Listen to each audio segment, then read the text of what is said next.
Bakit ka ba sumali dito sa Pinoy Boy Band Superstar? Kasi po, dati akong binubuli. Minsan sinusuntok po ako, nilalait. Dahil po sobrang payat ko. Hindi po ako lumalaban kasi po natatakot po ako.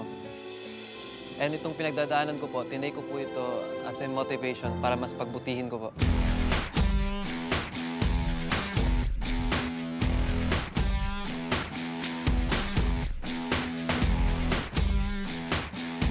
Itong pagsali ko po sa Pinoy Boy Band Superstar is para sa family ko to make them happy and proud. And para po sa mga kagaya ko, na binubuli po dati na maging inspirasyon po nila o maging motivation yon. Na kung nakaya ko po, kaya din po nila.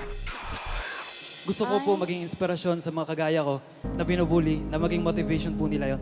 May tama ka! Nakayanan ko po. Oo, ay, binubuli ka. Ano sinasabi nila sa'yo pag binubuli ka? Sobrang payat ko dati. Yung pag sinusuntok po ako, wala po akong laban, hindi ko kaya. Ay, OMG. nakikipagsuntukan. Ay, Hindi po ako lumalaban. Lumabang ka din minsan. oo, payatutin kaya ako. Pero okay Tawagan lang mo yan. ako pag may umaway sa'yo. Kasi Tawagan mo ako. Oo, lagi rin ako binubuli sa school dati. Pero okay lang yan. Gawin mo lang kung anong gusto mo. So, Parang lahat naman yata ng tao na daan na bully. Oo, At some naman. point, nasa sayo na lang yan kung paano ka tawag dito, haharapin yung mga ganong circumstances. so ngayon okay ka lang ba? okay na okay po. So Paano blessed. ka naka-recover sa mga bad experiences mo? Mas pinagbutihan ko.